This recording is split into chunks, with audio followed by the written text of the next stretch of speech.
Joko Widodo mengaku kecewa atas debat ketiga Pilpres 2024. Presiden Jokowi menilai debat ketiga tidak mengedukasi masyarakat dan hanya didominasi saling serang personal antar calon presiden.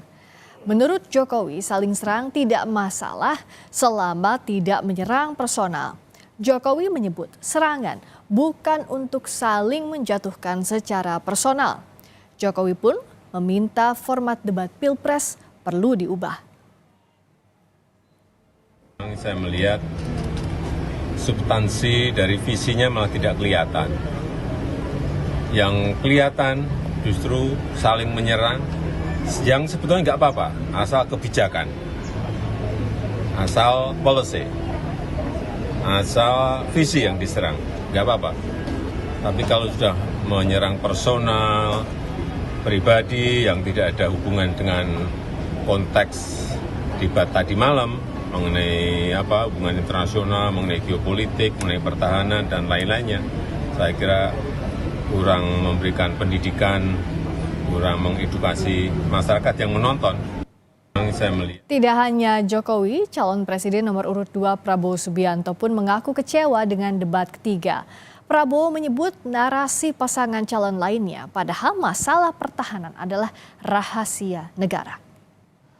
Kecewa dengan kualitas terutama narasi yang disampaikan oleh paslon-paslon yang lain. Menurut saya mereka pertama datanya banyak yang salah, keliru. Kedua, masalah pertahanan ini mau dipakai sebagai bahan mencari poin politik yang menurut saya untuk sebuah negara, untuk negarawan tidak boleh. Pertahanan adalah sakral, dan tadi kalau tidak salah ada paslon yang mengatakan untuk pertahanan tidak ada rahasia. Saya kira ini sangat lucu, ini sangat tidak pantas bagi seorang pemimpin, ya. Calon Presiden nomor urut 1 Anies Baswedan bicara soal Jokowi yang mengomentari adanya serangan-serangan personal dan tak substantif di debat Pilpres ketiga. Anies menyatakan terkejut bahwa Presiden turut berkomentar soal jalannya debat. Anies mengaku kaget Presiden Jokowi mengkritisi format debat Pilpres ketiga agar tidak saling serang secara personal. Anies menyebut debat berkaitan dengan kebijakan dan tidak menyerang personal. Menurut Anies, Presiden seharusnya tetap bersikap netral.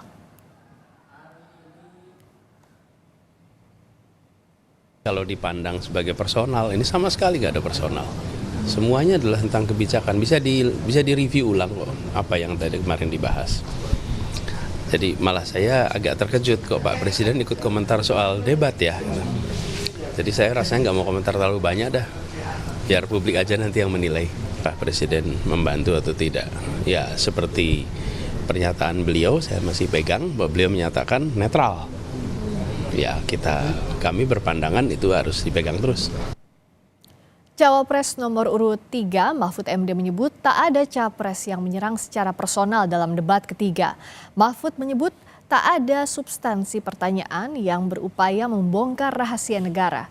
Mahfud MD berpendapat tak ada serangan personal dalam debat capres ketiga. Mahfud memastikan pertanyaan yang diajukan capres kepada Prabowo Subianto adalah informasi negara yang bisa dipublikasi. Mahfud mengklaim sebagai mantan Menhan, data-data anggaran alutsista adalah informasi publik, bukan rahasia negara. Ya mungkin, kalau penilaian Presiden, kalau saya sih enggak. Misalnya rahasia negara, apa rahasia negara yang harus dibongkar? Enggak ada kan rahasia negara yang dirahasiakan. Kalau rahasia negara itu misalnya intelijen, strategi penyerangan, peta, ini. Kalau bicara soal anggaran, kok anggarannya segitu, gitu. Kok situasi anunya begitu kan itu bukan rahasia. Enggak ada yang kemarin yang seharus dirahasiakan dari pertanyaan itu. Kalau saya kan bekas Menhan juga, mana yang rahasia? Saya tahu undang-undang rahasia negara, enggak ada dari pertanyaan itu yang harus membongkar sebuah rahasia negara. Itu bisa dibuka di publik karena bukan soal strategi pertahanan. Sementara itu, Ketua KPU Hashim Asyari menjelaskan format debat yang ada sekarang sudah disepakati semua tim paslon. KPU menurutnya tak akan mengubah format debat. Sebelumnya, Presiden Joko Widodo meminta agar format debat dievaluasi karena menurutnya banyak serangan yang bersifat personal dalam debat. Atau bentuk debatnya sudah disepakati, ada 6 segmen. Segmen pertama visi misi program, segmen 2 dan 3 pertanyaan yang disiapkan oleh panelis dan kemudian masing-masing calon menjawab. Segmen 4 dan 5 adalah pertanyaan masing-masing calon kepada calon yang lain dan dijawab oleh calon. Segmen ke-6 penutup. Jadi memang modelnya seperti itu. 4 dan 5 pun akan begitu, debat ke-4 dan ke-5 pun akan begitu. Mas Hashim, apakah memungkinkan ada penambahan durasi debat sendiri? Cukup itu. Karena kalau diubah nanti jadi pertanyaan, kenapa diubah? Gitu. Karena sudah 3 kali debat. Sebelum bertolak ke luar negeri, Presiden Jokowi kembali berkomentar soal debat ketiga antara Capres minggu lalu. Jokowi menyebut kritikannya terhadap jalan debat untuk semua, termasuk Capres, bukan ke salah satu pihak. Saya berbicara untuk ketiga calon dan untuk perbaikan-perbaikan ke depan. Juga untuk introspeksi kita semuanya, untuk evaluasi kita semuanya. Saya tidak berbicara satu calon atau 2 calon.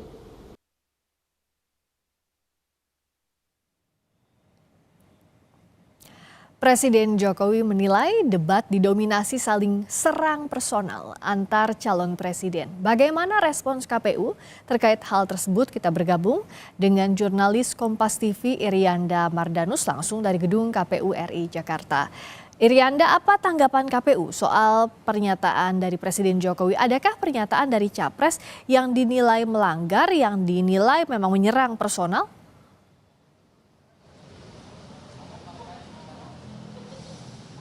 Ya, selamat sore Friska dan juga saudara. Kalau soal apakah ada yang melanggar kemudian juga dinilai KPU menyerang personal, ini secara tegas KPU RI, Ketua KPU RI Hashim Asyari menyatakan tidak dalam domain untuk menilai apakah ada atau tidak. Karena balik lagi, yang bisa menilai adakah serangan personal atau tidak itu kembali kepada para calon pemilih ataupun masyarakat itu sendiri. Kemudian juga apa respon KPU soal pernyataan-pernyataan utamanya pernyataan Presiden Jokowi yang kemudian juga ini menjadi perhatian semua pihak karena memang Jokowi merupakan seorang presiden dan kemudian mengomentari jalannya debat kemarin. KPU tetap berpedoman bahwa debat sendiri ini sudah disepakati oleh seluruh calon. Kemudian juga sudah dilaksanakan 3 kali. Kemudian juga kalau tadi pernyataan terakhirnya ini masih sama sebenarnya seperti apa yang kita saksikan tadi.